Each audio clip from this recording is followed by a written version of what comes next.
Hello students, कैसे हो? बढ़िया। एक बार फिर पाठशाला के ऑनलाइन प्लेटफॉर्म पर मैं विनोद लवानिया आपका हार्दिक स्वागत करता हूं। स्टूडेंट, आज हम स्टार्ट करेंगे ऑर्गेनिक केमिस्ट्री से एल्कोहल फिनॉल ईथर का नया चैप्टर हम स्टार्ट कर रहे हैं। तो इस चैप्टर के अंदर टोटल 3 ऑर्गेनिक कंपाउंडों को हमें पढ़ना है: एल्कोहल, फिनॉल एवं ईथर। बोर्ड के अंदर इस चैप्टर से टोटल 4 मार्क्स के क्वेश्चन आपसे पूछे जाते हैं। 4 नंबर के क्वेश्चन पूछे जाएंगे। सबसे पहले तो हमें यह पता होना चाहिए कि एल्कोहल है क्या। एल्कोहल कहते किसे? हम ये कह सकते हैं कि किसी भी हाइड्रोकार्बन एल्केन के अगर हाइड्रोजन परमाणु को हाइड्रोक्सी समूह के द्वारा रिप्लेस कर दें तो प्राप्त होने वाले यौगिक एल्कोहल कहलाते हैं। हाइड्रोकार्बन एल्केन, अगर एल्केन का एच हटाएं, जैसे मैंने कहा यह हाइड्रोकार्बन RH एल्केन है। इस एल्केन में से मैंने एक H को रिप्लेस किया एक OH ग्रुप से, हाइड्रोक्सी ग्रुप से, तो जहां से H हटाए वहां कौन आएगा? OH। तो ये प्राप्त होने वाले यौगिक क्या कहलाएंगे? एल्कोहल। क्या कहलाएंगे? एल्कोहल। तो हम कैसे डिफाइन कर रहे हैं इनको? यदि किसी हाइड्रोकार्बन एल्केन के एक हाइड्रोजन परमाणु का प्रतिस्थापन हाइड्रोक्सी समूह द्वारा कर दिया जाए तो प्राप्त होने वाले यौगिक क्या कहलाते हैं? एल्कोहल कहलाते हैं। आप एल्कोहल में कोई भी एग्जांपल हम ले सकते हैं। जैसे मैंने हाइड्रोकार्बन एल्केन लिया CH4, नाम क्या लिखेंगे?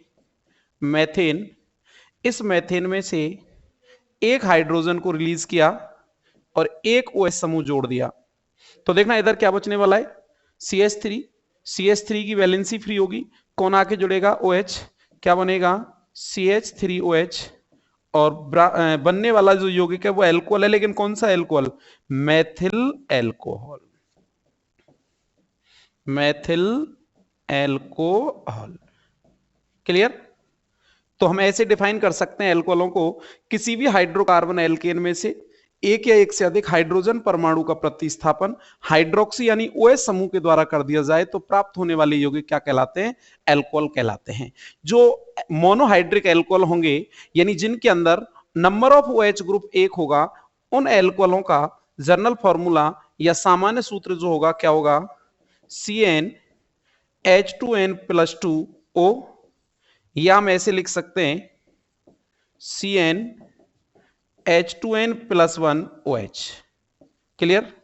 तो याद रखेंगे, मोनोहाइड्रिक एल्कोहलों का सामान्य सूत्र कई बार बोर्ड के अंदर पूछा जाता है, तो क्या होता है? CnH2n+2O या CnH2n+1OH, जहां n बराबर नंबर ऑफ कार्बन, कार्बन परमाणुओं की संख्या होगी। कोई भी कार्बन हो सकते हैं। क्लियर? तो सबसे पहले इस चैप्टर में जो हमें टॉपिक पढ़ना है वो पढ़ना है एल्कोहलों का वर्गीकरण। तो देखो, आपके सिलेबस में एल्कोहलों का वर्गीकरण 3 अलग अलग टाइप से दिया गया है। एल्कोहलों का वर्गीकरण सबसे पहले फर्स्ट ऑफ ऑल OH समूह की संख्या के आधार पर। देखो, OH यानी हाइड्रोक्सी समूह की संख्या के आधार पर एल्कोहलों को 4 भागों में बांटा। कितनी कैटेगरी है? 4। Monohydric alcohol, dihydric alcohol, trihydric alcohol और पॉलीहाइड्रिक एल्कोहल। अब हमें पता होना चाहिए कौन कौन सी कैटेगरी है। देखो, सबसे पहले मोनोहाइड्रिक एल्कोहल। Monohydric alcohol. दूसरी कैटेगरी डाईहाइड्रिक एल्कोहल। तीसरी जो कैटेगरी है वो है ट्राईहाइड्रिक एल्कोहल। और चौथी और जो अंतिम कैटेगरी है उसे हम बोलते हैं पॉलीहाइड्रिक एल्कोहल। ठीक है? तो ये क्लियर कर लो एक बार।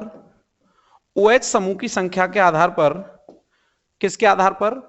OH समूह की संख्या के आधार पर एल्कोहलों की कितनी कैटेगरी होती है भाई? 4। कौन कौन सी?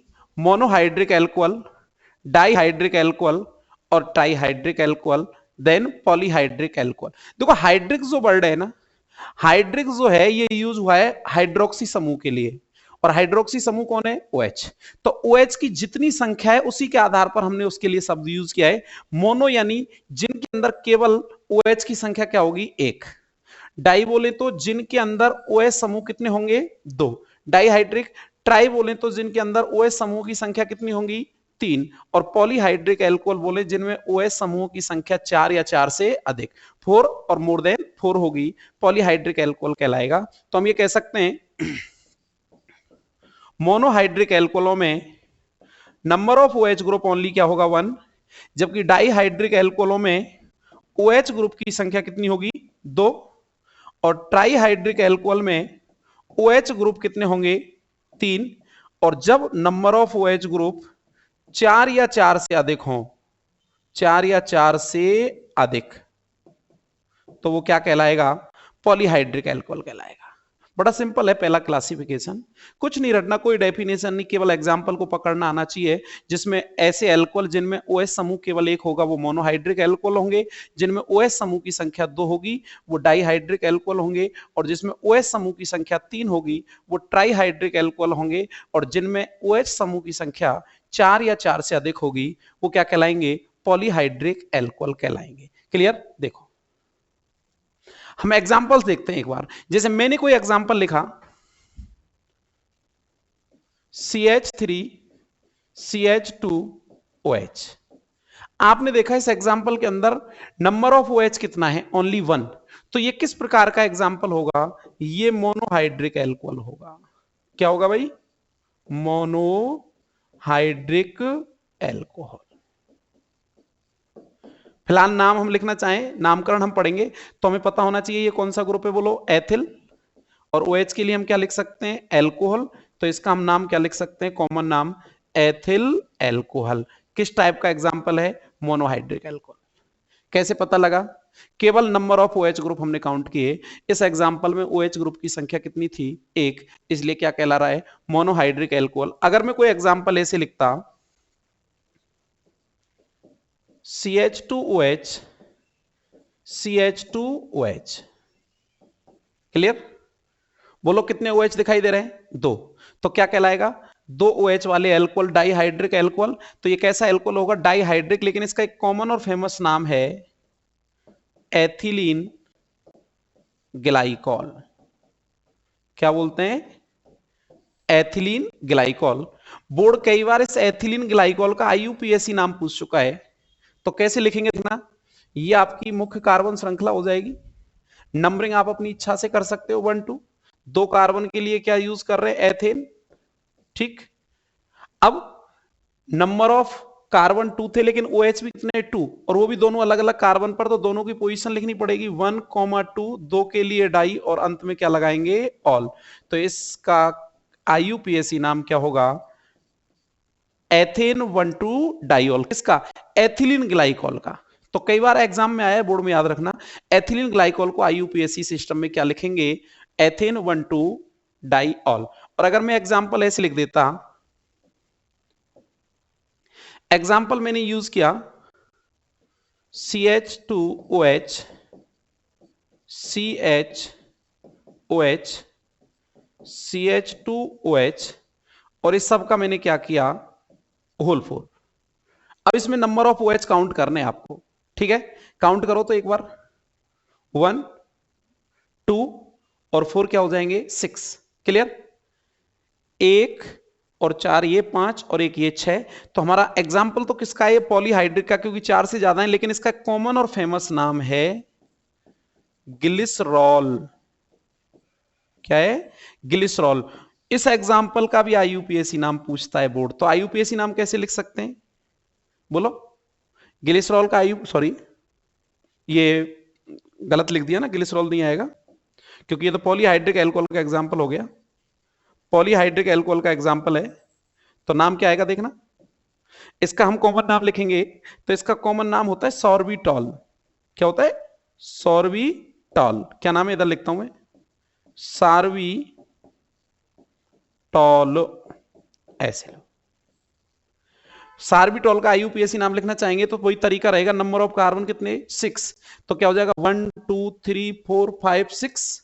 6 के लिए क्या लिखेंगे, हेक्सेन, फिर वही नंबर 1 2 3 4 5 6 हेक्साऑल। तो क्या नाम बनेगा, ऐसे नाम बनेगा, लिखना चाहें तो हेक्सेन 1 2 3 4 5 6 हेक्साऑल। किस प्रकार का एग्जाम्पल होगा बोलो, नंबर ऑफ OH ग्रुप कितने, 6, 4 से ज्यादा है तो पॉलीहाइड्रिक अल्कोहल होगा। ठीक है, अच्छा आपको मोनोहाइड्रिक का एग्जांपल देखा, डाईहाइड्रिक का देखा, पॉलीहाइड्रिक का देखा, एक रह गया एग्जांपल आपका, वो भी देख लो, ट्राईहाइड्रिक अल्कोहल जो अभी हम लिख रहे थे ग्लिसरॉल। देखो ट्राईहाइड्रिक अल्कोहल में नंबर ऑफ OH कितने हो गए, फिक्स हो गए 3, ये हमने ले लिया ट्राईहाइड्रिक अल्कोहल, ये लो। ठीक है, अब सही है, नंबर ऑफ OH कितने हैं, 3। आप इसका कॉमन जो फेमस नाम है वो है ग्लिसरॉल, तो याद रखना है, ये ज्यादा आता है बोर्ड में, ग्लिसरॉल। इसका IUPAC नाम पूछता है तो कैसे लिखेंगे, ये श्रृंखला हो जाएगी 1 2 3, क्या लिख रहे हैं बोलो, प्रोपेन 1 2 3 ट्राई ऑल। किसका IUPAC नाम है, ये ग्लिसरॉल का IUPAC नाम है। कई बार ग्लिसरीन पूछा जाता है, तो ग्लिसरीन भी ग्लिसरॉल से तैयार होती है, तो याद रखना है ग्लिसरीन। ग्लिसरीन या ग्लिसरॉल की जब भी बात करेगा, प्रोपेन 1 2 3 ट्राइऑल, याद रह जाएगा। कैसा, अब बताओ, अब आपको 4 एग्जांपल स्क्रीन पर दिखाई दे रहे हैं, चारों को हमने क्लासिफाई करना है, वर्गीकृत करना है। तो हम कैसे देख रहे हैं, number of OH group, number of OH कितने हैं, ओनली 1, तो ये एग्जांपल क्या होगा बोलो, मोनोहाइड्रिक अल्कोहल। नाम क्या हुआ उससे अभी कोई लेना देना नहीं, क्योंकि नामकरण हम पढ़ेंगे अलग से। अगला एग्जांपल आपने देखा, नंबर ऑफ OH कितने हैं, नंबर ऑफ OH इसके अंदर कितने थे, 6। अब 6 है तो 4 से ज्यादा है, और 4 से ज्यादा है तो एग्जांपल क्या होगा, पॉलीहाइड्रिक अल्कोहल होगा। अगर यही ओपन एग्जांपल एक साइक्लिक कंपाउंड में होता, चक्रीय यौगिक में होता, जिसमें नंबर ऑफ OH कितने होते, 6 होते, तो उसका कॉमन नाम होता है आइनोसिटॉल, आइनोसिटॉल। तो याद रखेंगे, ये कैसा एग्जांपल हो गया, पॉलीहाइड्रिक। आपने देखा इसके अंदर नंबर ऑफ OH कितने, देखना एक बार, नंबर ऑफ OH कितने बोलो, 2, तो कौन से प्रकार का अल्कोहल है, dihydric alcohol. Number of OH कितने बोलो, 1 2 3, तो कैसा अल्कोहल है, ट्राईहाइड्रिक अल्कोहल। तो याद रहेगा, OH समूह की संख्या के आधार पर अल्कोहल कितने प्रकार के, 4, मोनोहाइड्रिक, डाईहाइड्रिक, ट्राईहाइड्रिक और पॉलीहाइड्रिक। एक कंडीशन याद रखनी है इसमें, लेकिन जब भी हम OH समूह की बात करेंगे तो OH समूह जो है ना, वो अलग अलग कार्बन पर उपस्थित होने चाहिए। अगर अलग अलग कार्बन पर नहीं है, क्लियर, और एक ही कार्बन पर 2 या 2 से अधिक OH समूह अगर मिले, तो ऐसा यौगिक ऑलवेज क्या होगा, अस्थायी, और वो अपने आप को स्थायी करने के लिए एक जल का अणु त्यागता है। एक एग्जांपल ऐसे देख लो, मैं क्या कंडीशन आपको बताना चाह रहा हूं। मैं ये बात कर रहा हूं कि अगर एक ही कार्बन पर, जैसे मैंने लिखा CH3CH, और एक ही कार्बन पर कितने OH लिख दिए, 2, तो ये यौगिक हमेशा क्या माना जाएगा, अस्थायी। क्या माना जाएगा, अस्थायी। और ऐसे यौगिकों को अस्थायी मानते हुए स्थायी करने के लिए एक जल का अणु बाहर निकालेंगे, यहां से OH और यहां से H, क्या बाहर निकलेगा बोलो, H2O।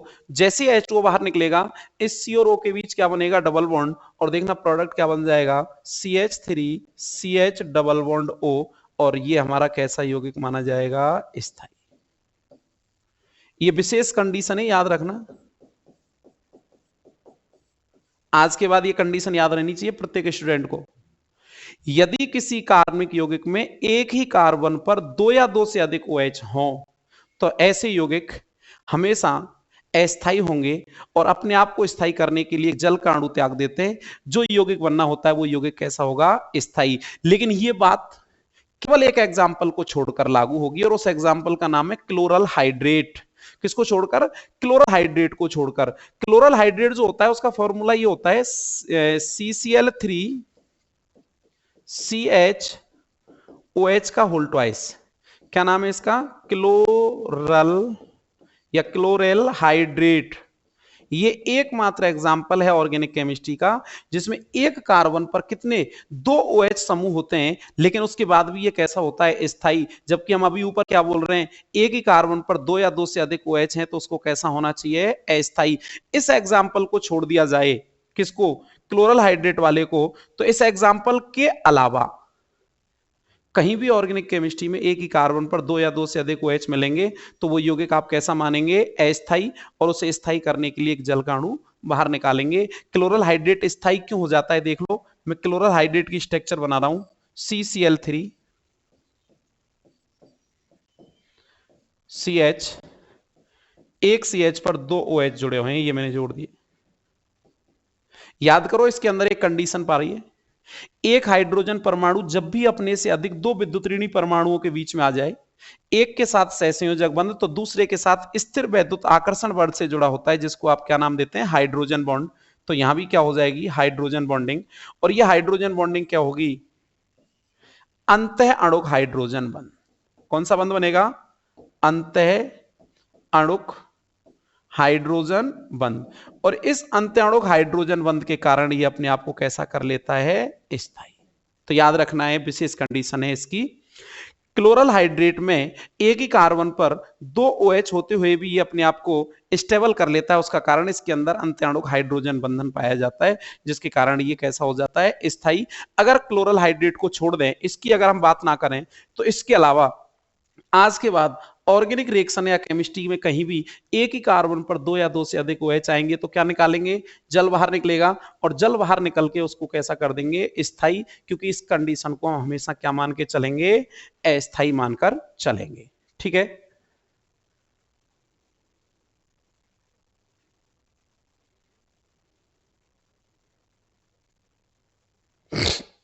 देखो एक बार वापस, क्लियर यहां तक की, ये हमारा पहला क्लासिफिकेशन कंप्लीट हुआ, किसके आधार पर, OH समूह की संख्या के आधार पर। अब हम नेक्स्ट बात करते हैं इसमें। देखो दूसरा जो क्लासिफिकेशन है वह है कार्बन परमाणु की संख्या के आधार पर, कार्बन परमाणु के आधार पर, सॉरी संख्या के आधार पर नहीं है, ये कार्बन परमाणु के प्रकार के आधार पर होगा। टाइप ऑफ कार्बन या डिग्री ऑफ कार्बन हम देखेंगे। तो याद रखना, कार्बन परमाणु के आधार पर हम मोनोहाइड्रिक एल्कोहलों का वर्गीकरण कर रहे हैं, monohydric alcohol. Monohydric alcohol carbon परमाणु के आधार पर तीन कैटेगरियों में हमने बांटे। कितनी कैटेगरियों में बांटे, तीन प्रकार के होते हैं। कौन कौन से होते हैं, देखो, एक तो होता है प्राथमिक एल्कोहल, एल्कोहल जिसको आप शॉर्ट में लिख सकते हैं 1 डिग्री एल्कोहल, ठीक है। दूसरा होता है द्वितीयक एल्कोहल, एल्कोहल जिसको हम सेकेंडरी एल्कोहल या क्या लिख सकते हैं, 2 डिग्री एल्कोहल, एल्कोहल ROH लिख देता हूं। तीसरा होता है तृतीयक एल्कोहल, जिसको आप शॉर्ट में क्या लिख सकते हैं, टर्सरी या 3 डिग्री एल्कोहल। तो दोबारा से देखो, कार्बन परमाणु की संख्या के आधार पर एल्कोहल कितने प्रकार के, तीन, प्राथमिक प्राइमरी या 1 डिग्री एल्कोहल, द्वितीयक सेकेंडरी या 2 डिग्री एल्कोहल, और तृतीयक टर्सरी या 3 degree alcohol. Same classification halogen derivatives की तरह, वहां भी प्राइमरी सेकेंडरी टर्सरी हम पढ़ते हैं, क्लियर। अब प्राथमिक एल्कोहल कौन होगा, ऐसा एल्कोहल, नाम से पता लग रहा है, जिनमें OH समूह डायरेक्ट किससे जुड़ा होगा, 1 डिग्री कार्बन से। मैंने एक एग्जांपल लिखा, CH3CH2OH। यहां आपका जो OH ग्रुप है ये डायरेक्ट इस कार्बन से अटैच है, और ये कार्बन अपने अलावा केवल एक कार्बन से जुड़ा हुआ है। तो ये कार्बन कैसा है बोलो, 1 डिग्री। और जब 1 डिग्री कार्बन पर OH समूह जुड़ेगा तो ऐसा एल्कोहल क्या कहलाएगा, प्राथमिक एल्कोहल। तो हम इसको क्या बोल सकते हैं, ये 1 डिग्री एल्कोहल का एग्जाम्पल है, ठीक। 1 डिग्री जो भी एल्कोहल होगा उसके अंदर ये ग्रुप प्रेजेंट होगा, बोले तो कौन सा ग्रुप, वैलेंसी फ्री CH2OH। ये समूह 1 डिग्री एल्कोहलों का अविलाक्षणिक समूह होता है, कौन सा, वैलेंसी फ्री CH2OH। याद रखेंगे, जिन एल्कोहलों में OH डायरेक्ट 1 डिग्री कार्बन से जुड़ेगा वो प्राथमिक एल्कोहल होंगे, जिसके अंदर कौन सा ग्रुप होगा, वैलेंसी फ्री CH2OH। नेक्स्ट देखो, 2 डिग्री एल्कोहल में OH समूह डायरेक्ट किस कार्बन से जुड़ने वाला है, द्वितीय कार्बन से। और द्वितीय कार्बन कौन होगा, जो अपने अलावा दो कार्बनों से जुड़ेगा। देखना एग्जांपल, ये लो। अब आप उस कार्बन को देखो जिस कार्बन से OH जुड़ा हुआ है, इससे ये OH डायरेक्ट किससे जुड़ रहा है, 2 डिग्री कार्बन से। तो ये एल्कोहल भी कैसा हो जाएगा, 2 डिग्री एल्कोहल। कौन सा समूह है इसके अंदर? CH की दोनों वैलेंसी फ्री OH। तो जो भी 2 डिग्री एल्कोहल होगा उसमें ये समूह उपस्थित होगा, CH की दोनों वैलेंसी फ्री OH। तो द्वितीयक एल्कोहलों का अभिलाक्षणिक समूह कोई पूछेगा तो ये लिख के आएंगे। अब बचा तृतीयक एल्कोहल, जिसमें डायरेक्ट हमें OH समूह किससे जोड़ना है? 3 डिग्री कार्बन से। मैंने एक एग्जांपल लिखा, देखो ध्यान से, CH3 C CH3 CH3 OH। देखो ध्यान से, आपने जिस कार्बन से OH जोड़ा है वो कार्बन अपने अलावा कितने कार्बनों से जुड़ा हुआ है? अब तो समझ में आ ही गया होगा। देखना एक बार, कितने कार्बनों से जुड़ा हुआ है? 1 2 3। तो इसकी डिग्री क्या हो गई? 3। तो एल्कोहल भी कैसा कहलाएगा? 3 डिग्री एल्कोहल। पहचान लेंगे। अब ये 3 डिग्री एल्कोहल जो है इसमें कौन सा ग्रुप है? सी की तीनों वैलेंसी फ्री OH। तो जब भी 3 डिग्री एल्कोहल का ग्रुप पूछा जाएगा, सी की तीनों वैलेंसी फ्री OH, ये हमारा 3 डिग्री एल्कोहल कहलाएगा। तो कार्बन परमाणु के आधार पर मोनोहाइड्रिक एल्कोहल कितने प्रकार के? 3, primary, secondary, tertiary, 1 degree, 2 degree, 3 degree. 1 degree एल्कोहलों में OH डायरेक्ट 1 डिग्री कार्बन से, 2 डिग्री एल्कोहलों में OH डायरेक्ट 2 डिग्री कार्बन से और 3 डिग्री एल्कोहलों में OH डायरेक्ट 3 डिग्री कार्बन से जुड़ा होगा। 1 डिग्री एल्कोहलों का अभिलाक्षणिक समूह बोलो कौन सा होता है? 1 डिग्री एल्कोहलों का अभिलाक्षणिक समूह वैलेंसी फ्री CH2OH। 2 डिग्री एल्कोहलों का अभिलाक्षणिक समूह CH की 2 वैलेंसी फ्री OH और 3 डिग्री एल्कोहल का अभिलाक्षणिक समूह C की 3 वैलेंसी फ्री और OH। क्लियर? तो ये दूसरा क्लासिफिकेशन कार्बन परमाणुओं के आधार पर कितने प्रकार के थे? 3 प्रकार के। नेक्स्ट देखो, नेक्स्ट जो क्लासिफिकेशन है वह है संकरण के आधार पर। हम हेलोजन डेरिवेटिव में पूरा क्लासिफिकेशन संकरण वाला पढ़ के आए, फिर भी एक बार देख लेते हैं इसको। आप देखो, संकरण के आधार पर हमने इसकी कैटेगरी बनाई है 3। एक तो होते हैं sp3COH बंध वाले बंध युक्त एल्कोहल, एक होते हैं sp2COH बंध वाले एल्कोहल और एक होते हैं sp-COH बंध वाले एल्कोहल। क्लियर? तो देखो इसमें नाम से क्लियर हो रहा है, ऐसे एल्कोहल जिनका OH ग्रुप उस कार्बन से जुड़ेगा जिसका संकरण क्या होगा? sp3।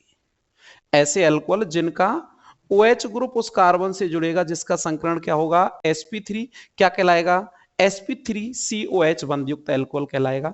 देन ऐसे एल्कोहल जिनका OH ग्रुप उस कार्बन से जुड़ेगा जिसका संकरण क्या होगा? sp2, क्या कहलाएगा? sp2COH बंध युक्त एल्कोहल कहलाएगा। और देन ऐसे एल्कोहल जिनमें OH समूह डायरेक्ट उस कार्बन से जुड़े जिसका संकरण क्या होगा?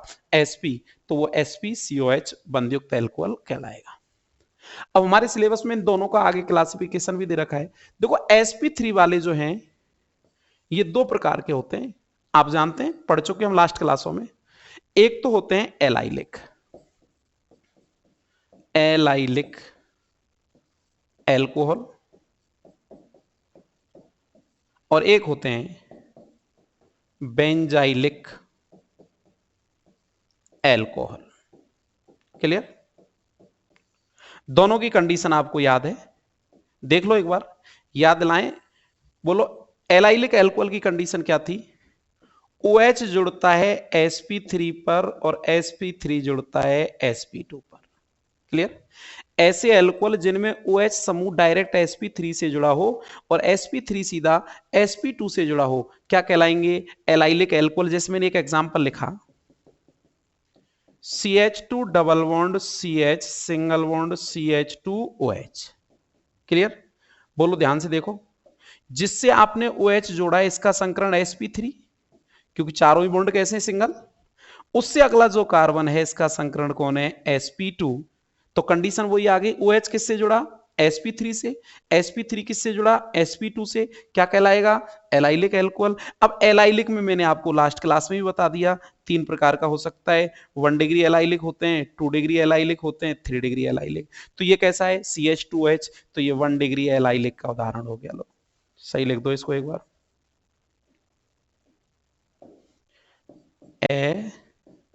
Allylic alcohol. ठीक है भाई? अब बोलो, याद करो मेरे साथ, बेंजाइलिक की शर्त याद है क्या आपको?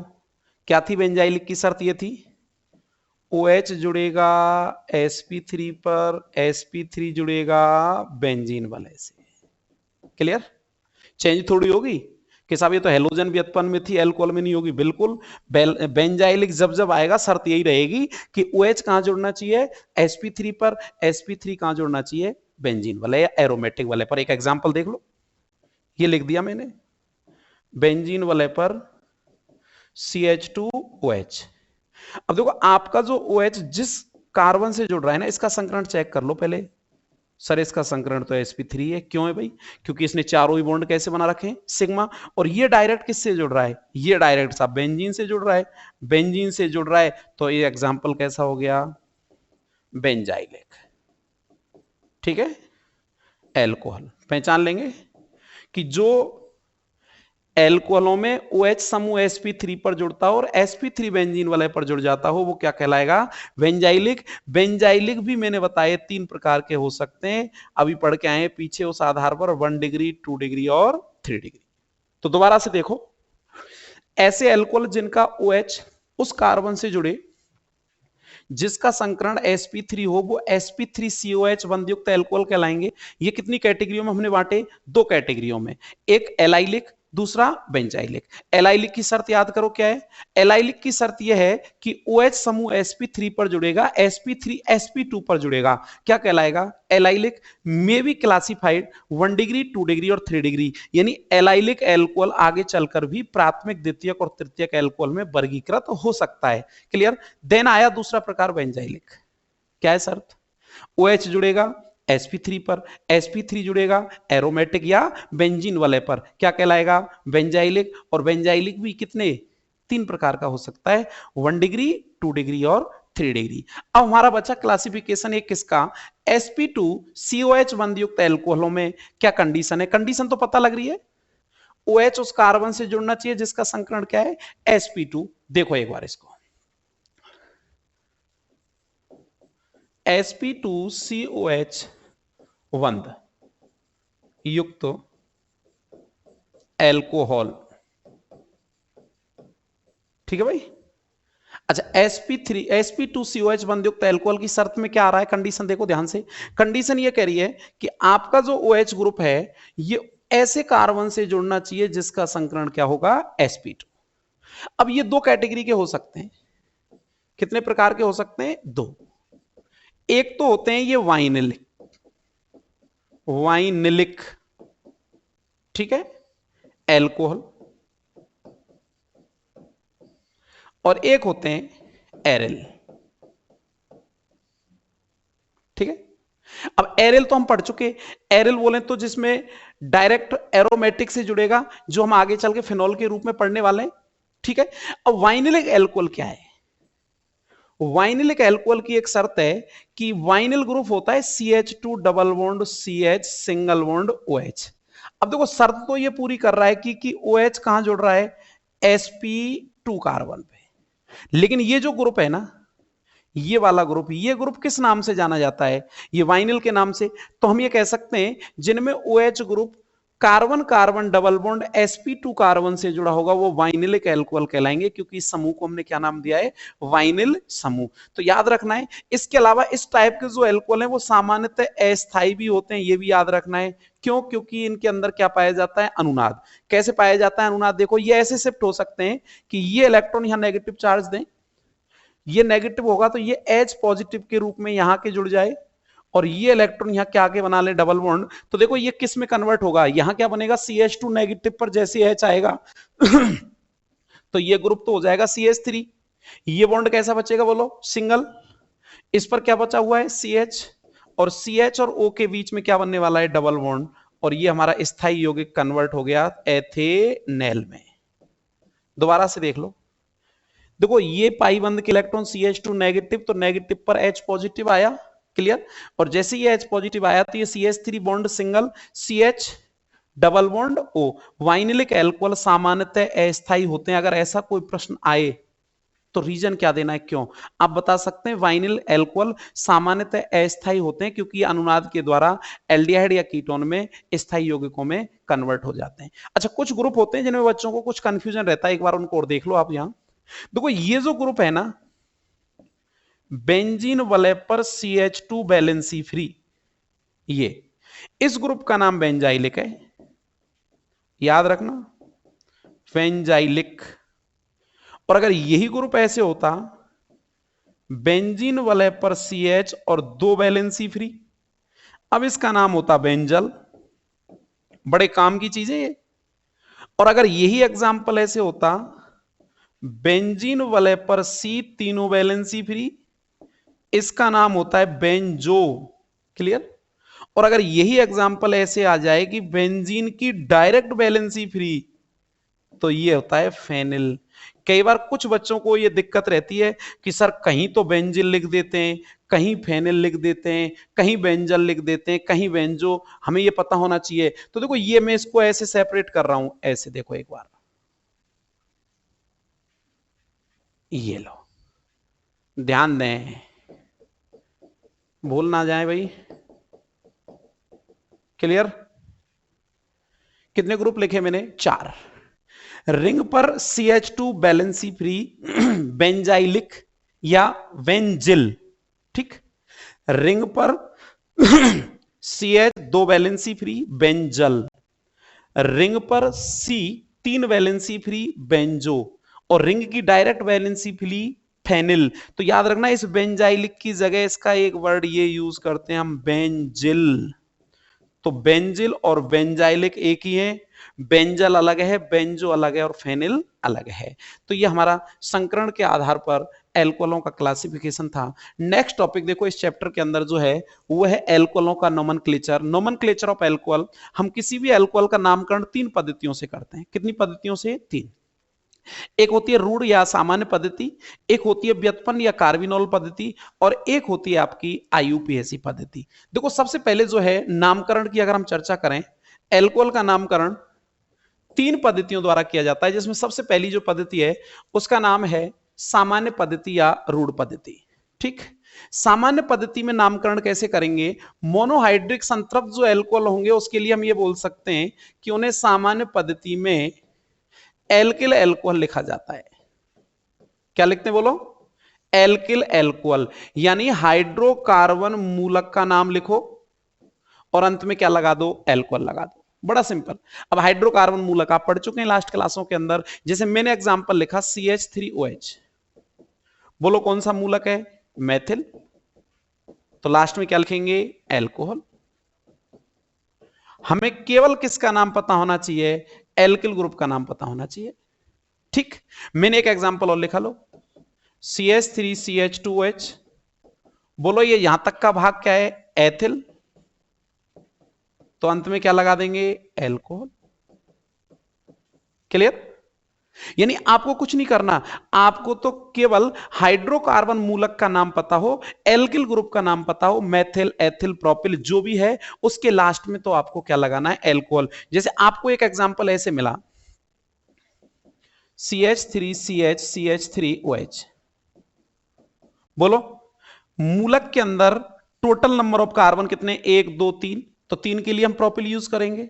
लेकिन क्या इसमें कोई और ग्रुप नजर आ रहा है प्रीफिक्स आपको? बिल्कुल। कौन सा समूह बन गया? आइसो। तो इसका नाम क्या लिखा जाएगा प्रोपिल से पहले? Iso propyl alcohol. क्या लिख रहे हैं? Iso propyl alcohol. Clear. Example और देख लो, जैसे एग्जाम्पल मिला CH3C CH3CH3OH। अब तो आप निकाल लेंगे, बोलो टोटल कार्बन 1 2 3 4, 4 कार्बन, 4 को क्या बोलेंगे? ब्यूटिल। लेकिन देखना बैलेंसी कहां से फ्री होगी इस रेडिकल की? 3 डिग्री से। और जब जब बैलेंसी 3 डिग्री से फ्री होगी तो नाम से पहले क्या लगाते थे? टर्सरी। टर्सरी को आप शॉर्ट में क्या लिख सकते हैं? टी। टी के बाद क्या लिखेंगे? ब्यूटिल। तो ये इसका नाम क्या हो गया मूलक का? तो टर्सरी ब्यूटिल। और लास्ट में तो क्या लगना है? एल्कोहल। तो इसका रूढ़ नाम क्या कहलाएगा? Tertiary butyl alcohol. क्लियर। दोबारा से सुन लो, रूढ़ या सामान्य पद्धति के अंदर आपको कुछ नहीं करना, एल्किल ग्रुप का नाम लिख के अंत में क्या लगा देना है? एल्कोहल लगा देना है। जो भी एल्किल ग्रुप है उसके अंत में एल्कोहल। अब एल्किल ग्रुप को पहचानना आपको आना चाहिए कि उसमें हाइड्रोकार्बन मूलक कौन सा है, उस मूलक का नाम लिखा और अंत में क्या लगा दिया? एल्कोहल। नेक्स्ट देखो, व्युत्पन्न पद्धति या कार्बिनोल पद्धति। देखो इस पद्धति में क्या है, ये डेरिवेटिव सिस्टम है। जो एल्कोहलों का सबसे पहला सदस्य है ना, कौन? CH3OH, उसको इस पद्धति में कार्बिनॉल लिखते हैं। क्या लिखते हैं भाई? कार्बिनॉल।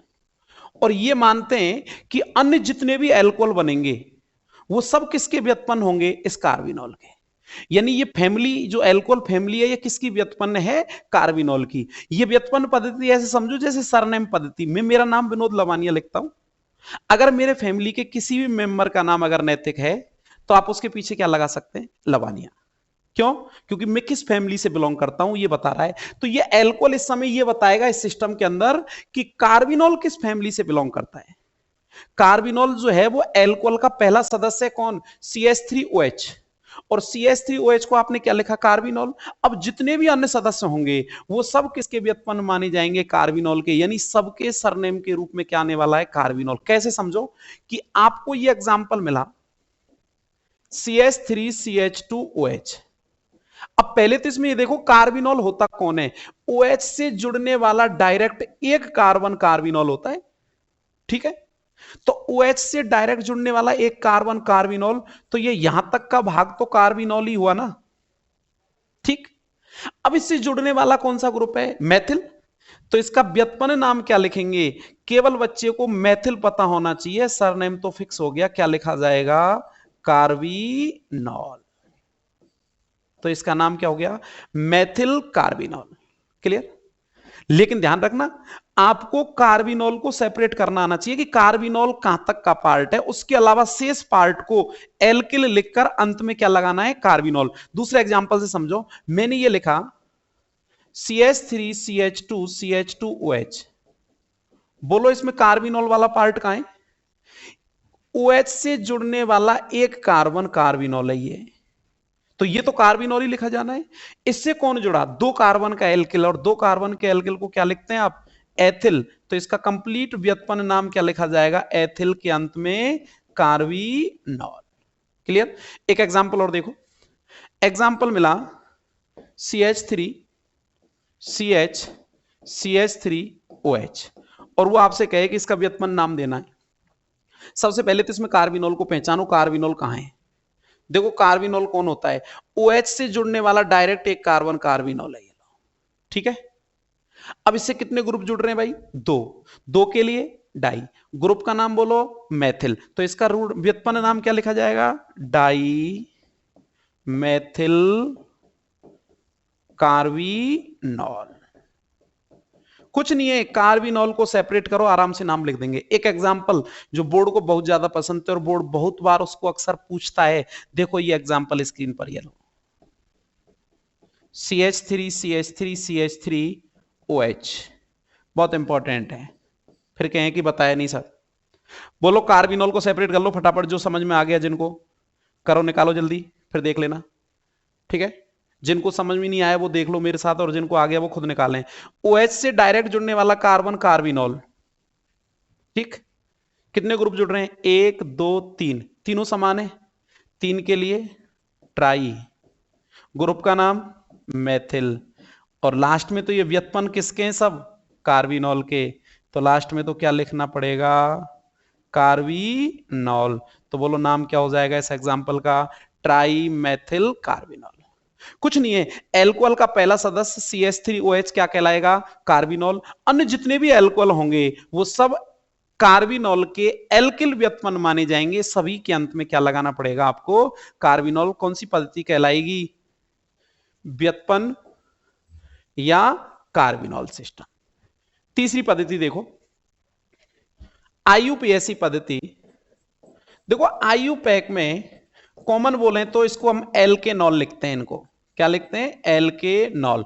बाकी के IUPAC के सारे नियम जो आप पढ़ के आए 11th क्लास के अंदर वो यथावत रहेंगे। कार्बन श्रृंखला का चयन होगा, क्रमांकन करेंगे, प्रतिस्थापी होगा तो प्रतिस्थापी लिखा जाएगा, एक से अधिक होंगे तो अंग्रेजी वर्णमाला के अनुसार लिखे जाएंगे, और अंत में क्या आएगा? ऑल अनुलग्न आएगा। जैसे बोलो CH3OH, नंबर ऑफ कार्बन 1, क्या लिखेंगे? मैथेन, और अंत में क्या लगा दें? ऑल। तो IUPAC सिस्टम में क्या लिख दिया इसको आपने? मैथेनॉल। एग्जाम्पल ऐसे मिला CH3CH2OH, बोलो नंबर ऑफ कार्बन काउंट करो रे, 1 2, 2 के लिए एथेन और अंत में क्या लगाएंगे, ऑल, तो नाम क्या हो जाएगा, एथेनॉल। लेकिन 3 या 3 से अधिक कार्बन होंगे तो OH की पोजीशन भी शो करनी पड़ेगी। कैसे, आपको एग्जांपल ये मिला CH3CH2CH2OH, ठीक है, ये श्रृंखला थी। बोलो नंबरिंग किधर से कर रहे हैं, जिधर से OH पास, 1 2 3, क्या लिखेंगे, प्रोपेन। अब बताओ OH किस पोजीशन पर है, 1 पर, तो 1 को लिखा। OH के लिए क्या लगाते हैं, ऑल, तो नाम क्या हो गया इसका, प्रोपेन 1 ऑल। ठीक, एग्जाम्पल ऐसे मिला CH3CHOH बोलो कार्बन की श्रृंखला तो यही सेलेक्ट करेंगे ना। बताओ नंबरिंग किधर से करें, आगे से या पीछे से, आपकी इच्छा है, क्योंकि दोनों तरफ से पोजीशन सेम, 1 2 3 1 2 3, आपकी चॉइस चलेगी।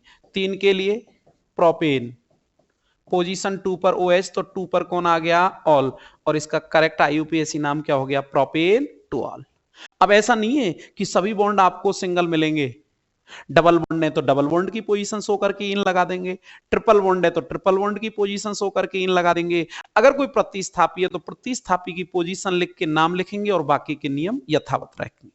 एग्जाम्पल देख लो कुछ, जैसे एग्जाम्पल ये मिला CH3CH double bond CH single bond CH CH2OH, और ये लगा दिया CH3, ठीक है।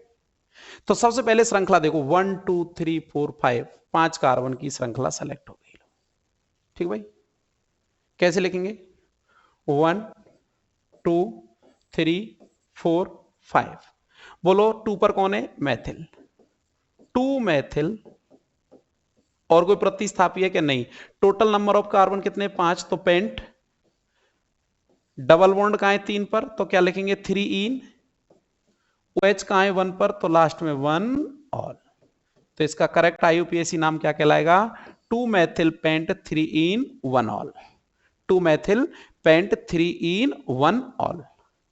अगर एक से ज्यादा प्रतिस्थापी होते तो आप अंग्रेजी वर्णमाला को फॉलो करते। कैसे, जैसे मैंने ये लिखा CH3CHBr, ठीक है, CH double bond CH single bond CHCl CH3OH, ऐसे लो। बोलो बड़ी श्रृंखला तो आपको दिखाई दे रही है, सबसे बड़ी श्रृंखला जो होगी उसी को सेलेक्ट करते हैं। तो आपने ये श्रृंखला का सिलेक्शन किया, लो बताओ नंबरिंग, 1 2 1 2, इधर से 2 पर OH, इधर 2 पर Br, बोलो किधर से नंबरिंग होगी, Br की तरफ से या OH की तरफ से। याद रखना है, OH क्रियात्मक समूह है, Br प्रतिस्थापी है, तो हमेशा नंबरिंग उधर से करते हैं जिधर से क्रियात्मक समूह पास पड़ेगा। तो नंबरिंग तो ऐसी होनी है, 1 2 3 4 5 6 7। अब इनमें देखना है आपको, ये दोनों प्रतिस्थापी, ये क्लोरो से शुरू, ये ब्रोमो से शुरू, तो पहले कौन आएगा, बी या सी, बी, तो पहले क्या लिखेंगे, 6 ब्रोमो, उसके बाद 3 क्लोरो, उसके बाद total number of carbon count करेंगे 7 हेप्ट। अगर सिंगल बॉन्ड थे तो एन लगा दो, सिंगल नहीं है साहब, डबल बॉन्ड है, किस पोजीशन पर है भाई, 4 पर, तो 4 पर क्या लिखेंगे, इन। उसके बाद OH की पोजीशन क्या है, 2, तो लास्ट में क्या आएगा, 2 ऑल। तो इसका करेक्ट IUPAC नाम क्या होगा, 6 ब्रोमो 3 क्लोरो हेप्ट 4 इन 2 ऑल। क्लियर। अच्छा, कई बार वो क्या है, चक्रीय एग्जाम्पल भी दे सकता है। अगर चक्रीय एल्कोहल मिले तो नियम तो सारे यही रहेंगे यथावत, केवल उसके नाम से पहले प्रीफिक्स जो होगा, जो एल्क समूह जो होगा, मेथेट प्रोप ब्यूट प्रोप जैसे, उससे पहले आप साइक्लो प्रीफिक्स का यूज करेंगे, साइक्लो पूर्व लग्न का। जैसे मैंने एक एग्जांपल लिख देता हूं, इससे समझ लो, चलो ये लो, और यहां एक ग्रुप जोड़ दिया CH3। अब पहले तो ये बताओ कि इसमें नंबरिंग कहां से होगी, जिधर से OH पास में, और OH पास बोले तो जिस कार्बन से OH जुड़ा है वो 1 2 3 1 2 3, कहीं से भी चलें, 1 2 3 4। अब आपका प्रतिस्थापी कौन से नंबर पर है भाई, 3 पर, तो क्या लिखेंगे, 3 मैथिल। अगर ये ओपन चेन होती तो क्या लिखते, ब्यूटेन 1 ऑल लिखते, लेकिन चेन कैसी है, बंद है, चक्रीय है, साइक्लिक है, तो ब्यूटेन लिखने से पहले क्या लिखेंगे, साइक्लो। क्लियर। उसके बाद क्या आएगा, ब्यूटेन 1 ऑल। तो याद रखना है, अगर चक्रीय ईथर का कोई एल्कोहल का कोई एग्जाम्पल मिले तो आपको क्या करना है, केवल प्रीफिक्स या पूर्व लग्न के रूप में साइक्लो जोड़ देना है, बाकी के सारे नियम यथावत रहेंगे जो हमने आईयूपीएससी में पढ़े हैं। क्लियर। नेक्स्ट टॉपिक देखते हैं। इसमें ये हमारा देखो नोमेनक्लेचर था एल्कोहल का, कितने तरीके से हमने किया, 3, रूढ़ या सामान्य पद्धति, व्युत्पन्न या कार्बिनोल पद्धति, और आईयूपीएससी। देखो रूढ़ या सामान्य में सीधा लिखो एल्किल एल्कोहल, एल्किल समूह का नाम लिखो, अंत में एल्कोहल लगा दो। व्युत्पन्न या कार्बिनोल में किसका व्युत्पन्न मानेंगे, कार्बिनोल का। कार्बिनोल किसे कहेंगे, CH3OH को। बोले तो OH से जुड़ने वाला एक कार्बन कार्बिनोल, शेष क्या बन जाएंगे, प्रतिस्थापी। और आईयूपीएससी में नामकरण करते समय मुख्य हाइड्रोकार्बन श्रृंखला के अंत में ऑल अनुलग्न का प्रयोग करेंगे।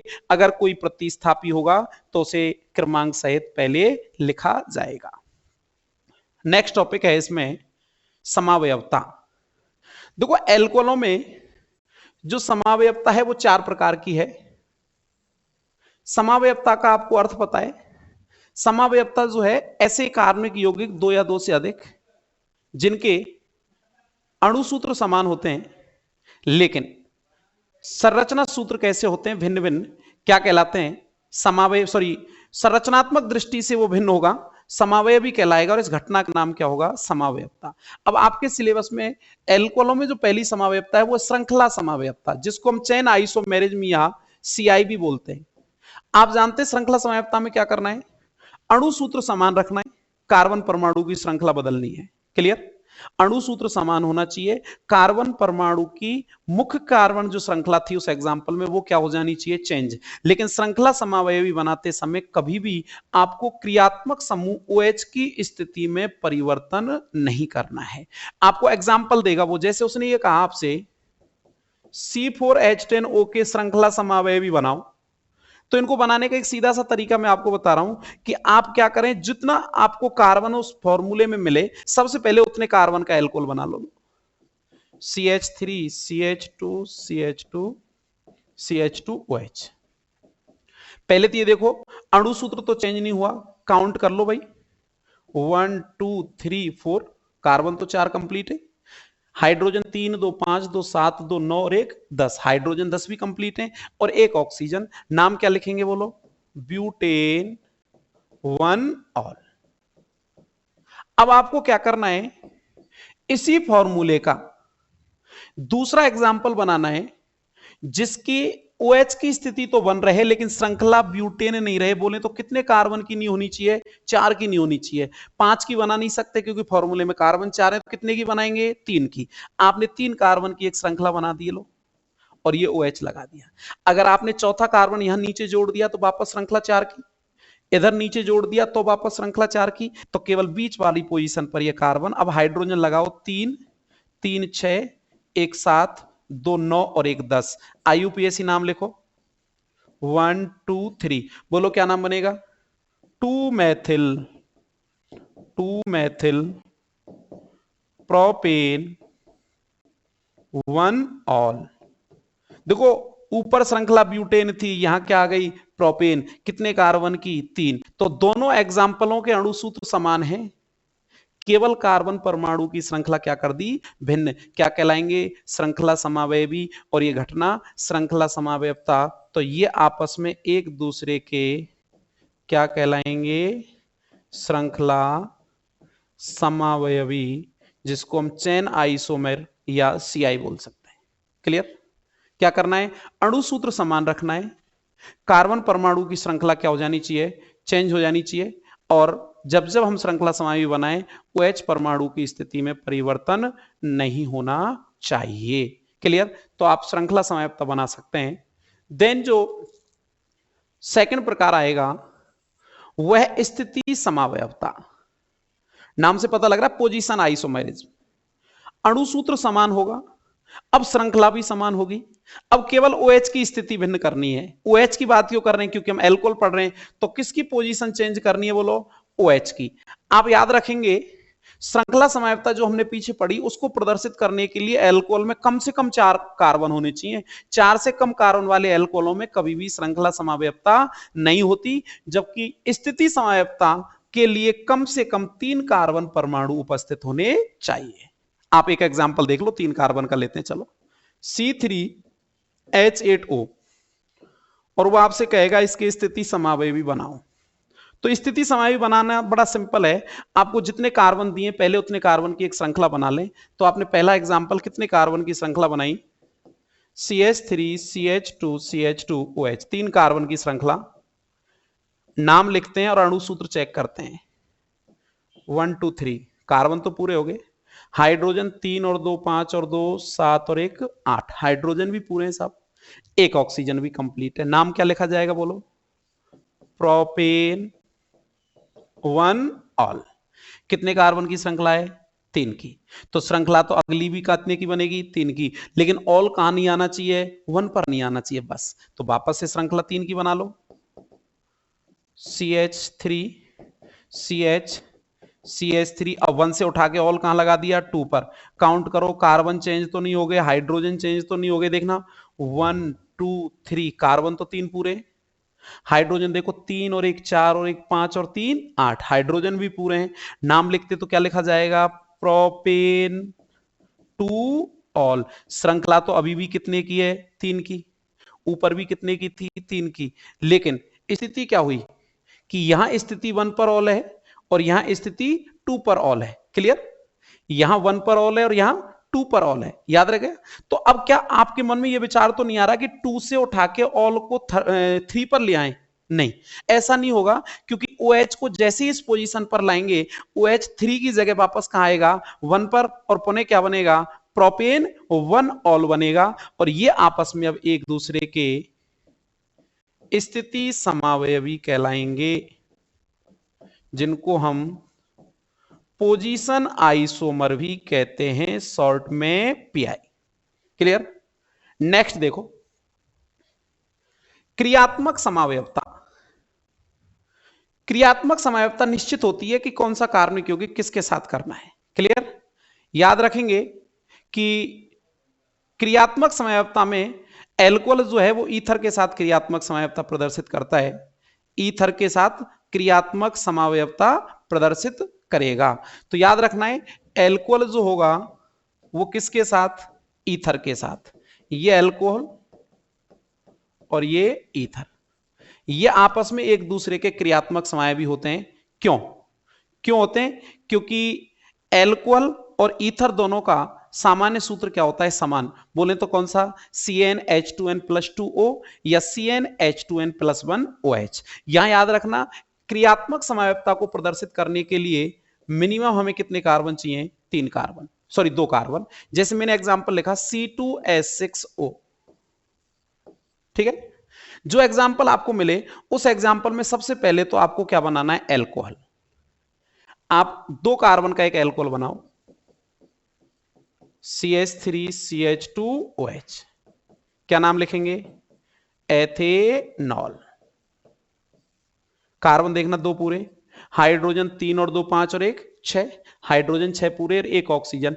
अब आपको क्या करना है, दूसरा एग्जांपल एल्कोहल का क्या बनाना है, ईथर बनाना है। फॉर्मूला वही रहना चाहिए आपका, क्लियर, फॉर्मूला वही रहना चाहिए। तो हम क्या बना रहे हैं, CH3O CH3, तो इसको देखना 1 2, कार्बन कितने हो गए, 2, हाइड्रोजन कितने, 3 और 3 6, और ऑक्सीजन कितना है, 1। तो नाम क्या लिखेंगे, डाई मैथिल ईथर। और ये आपस में एक दूसरे के क्या कहलाएंगे, फंक्शनल ग्रुप आइसोमर कहलाएंगे, क्योंकि दोनों का अणु सूत्र समान है, लेकिन दोनों में क्रियात्मक समूह चेंज हो गया। क्रियात्मक समूह चेंज हो गया, एक में एल्कोहल और एक में ईथर, एक में एल्कोहल है और एक में ईथर, इसलिए एक दूसरे के क्रियात्मक समावयवी कहलाएंगे। लास्ट जो इसका प्रकार है, लास्ट जो इसका टॉपिक है, प्रकाशिक समावयवता।